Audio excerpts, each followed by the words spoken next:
मतलब हम एक और ले लेते हैं। अरे बेटा क्यों ऐसे करते हो, कम से कम सूप तो हो जाने दो।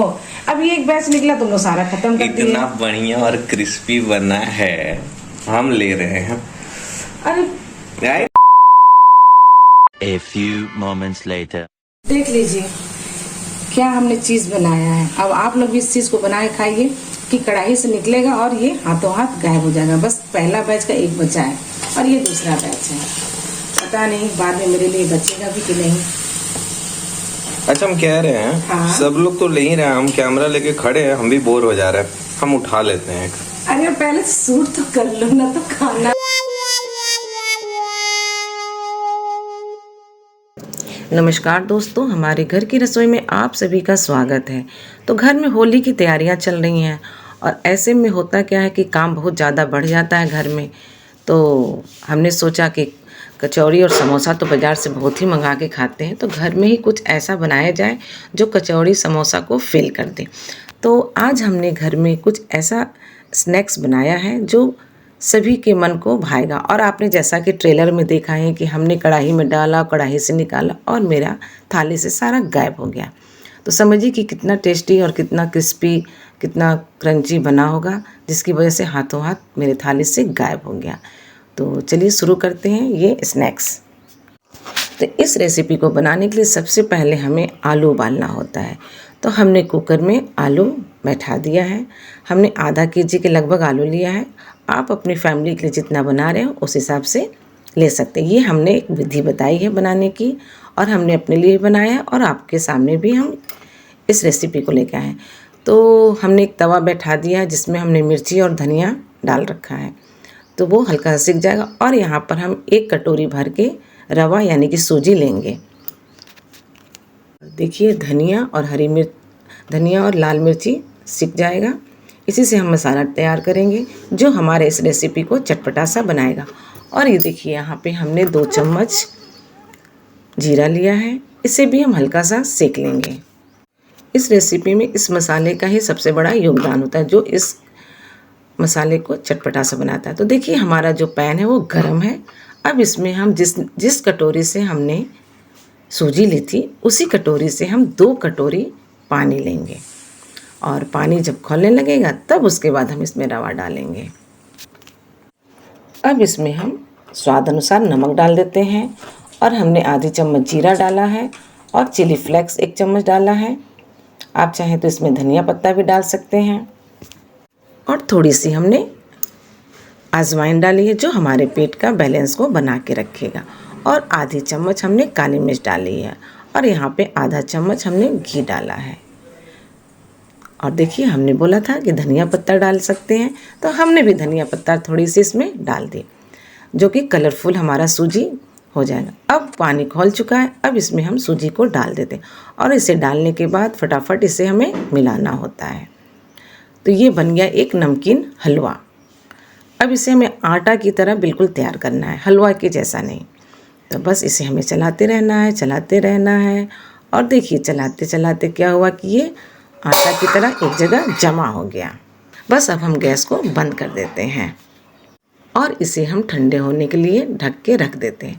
तो देखिए हमने आलू छील के डाला था और थोड़ा सा हमने आधी कटोरी मटर डाली थी। अगर आपके पास मटर ना हो हरे तो आप इसमें मूंगफली भी भून के डाल सकते हैं। अगर मूंगफली नहीं है तो सिर्फ आलू से भी आप इसको बना सकते हैं। अब देखिए आलू और मटर को हमने एक बर्तन में निकाल लिया है। अब इसे हम एक मैशर से मैश कर देते हैं। अगर आपके पास मैशर नहीं है तो जैसा कि हम बताते हैं कि गिलास से भी आप तोड़ सकते हैं, हाथों से भी तोड़ सकते हैं। तो देखिए मटर को भी हमने हल्का सा क्रश किया है। अब इसमें हम मसाला डालने के लिए कुछ मसालों की कटिंग कर लेते हैं। तो यहाँ पे थोड़े से हमने लहसुन लिए हैं, हरी मिर्च लिया है और इन सब की हम अच्छे से कटिंग कर लेते हैं। और थोड़ा सा हमने धनिया पत्ता लिया है। अब इसे हल्का सा पतला सा चॉप कर लेंगे। अब इसको हम आलू के मिश्रण में डाल देते हैं। तो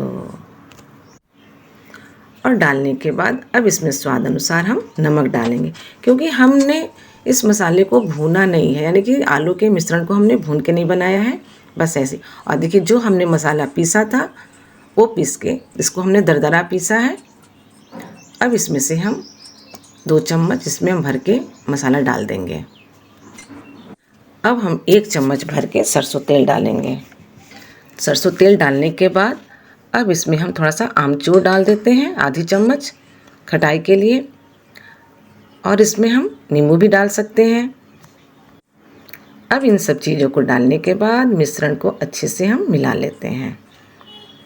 तो ये देखिए फिलिंग तैयार हो गई है।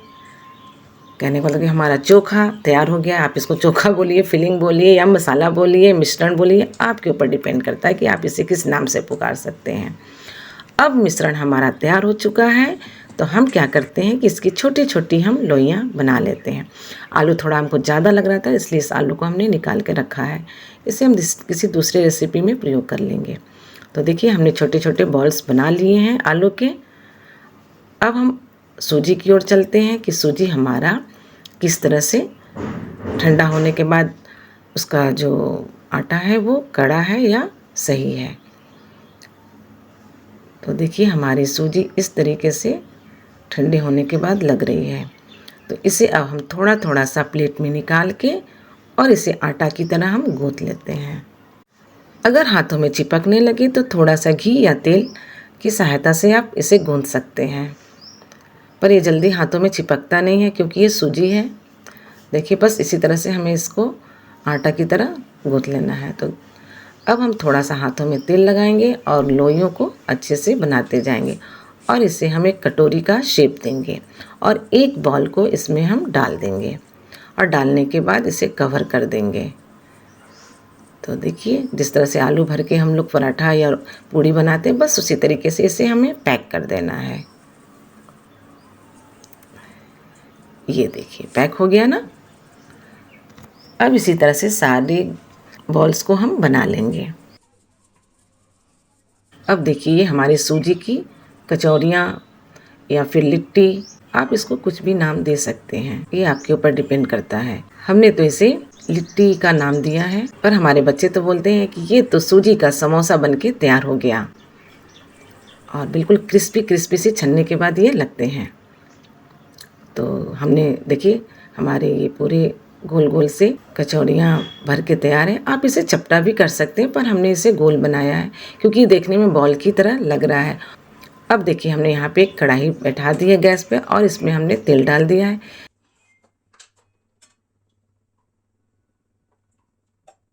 अब चेक करेंगे कि तेल हमारा कितना गर्म हुआ है। एक छोटा सा टुकड़ा लेंगे और इसमें डाल के देखेंगे। अगर ये तल्ली में ना चिपके और ऊपर तैरने लगे तो समझिए कि हमारा तेल अच्छे से गर्म हो गया है।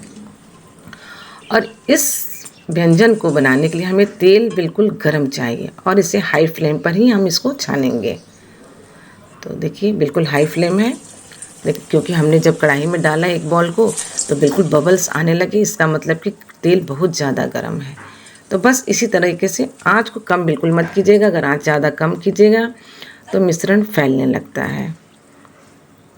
बस इसी तरह से उलट पलट के हमें अच्छे से क्रिस्पी होने तक इसे तल लेना है। तो देखिए चम्मच की सहायता से इसे हल्के हल्के से उलटिए पलटिए और बस इस एक बैच को निकलने में कम से कम 10 से 11 मिनट लग जाते हैं।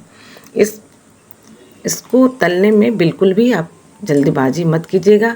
जैसे आटा की कचौड़ियाँ हम लोग बनाते हैं तो फटाफट तल लेते हैं ना, जी नहीं, इसे बिल्कुल समोसे की माफिक तलना है। समोसा बहुत देर के बाद तलता है, पर यह है कि समोसा जब हम लोग तलते हैं तो वो धीमी आंच पे तलते हैं, पर इसे हमें तेज़ आंच पे तलना है। बस यही एक अंतर है। अगर रवा का आप कुछ भी बना रहे हैं तो सूजी का, तो ये हमारी सूजी की कचौड़ियाँ बन के तैयार हो गई हैं बॉल के शेप में। अब इसे हम निकाल लेते हैं। बस इसी तरीके से हमें सारे बैच को निकाल लेना है। तो देखिए एक बैच तो मेरा निकल गया है और देखने में कितना अच्छा लग रहा है। हमारी गलती है कि हमने आपको इसको बजा के नहीं दिखाया था। ये बहुत ही, आप जब बनाएंगे तो आपको खुद समझ में आया कि कितने क्रिस्पी और कितने अंदर से सॉफ्ट बनते हैं। तो देखिए बस इसी तरीके से हमें बना लेना है। बस ध्यान देना है कि तलते समय आंच बिल्कुल तेज़ रहे, फ्लेम बिल्कुल भी कम नहीं होना चाहिए। अगर कम रहेगा तो हमारे बॉल्स फट जाएंगे। देखिए हमारी जो सूजी की जो परत है कितनी पतली है और देखिए जब हम तोड़ते हैं तो कितनी क्रंची सा टूट रहा है। और और ये देखिए, जब आप इसे खाएंगे तो समोसे कचौड़ियाँ भूल जाएंगे खाना। आप मार्केट से लाना समोसा छोड़ ही देंगे। तो चलिए आप लोग भी बनाइए और खाइए। अगर आपको हमारी ये रेसिपी पसंद पड़ी हो तो ज़रूर लाइक करें, शेयर करें, सब्सक्राइब करें। फिर मिलते हैं एक नई रेसिपी के साथ। धन्यवाद।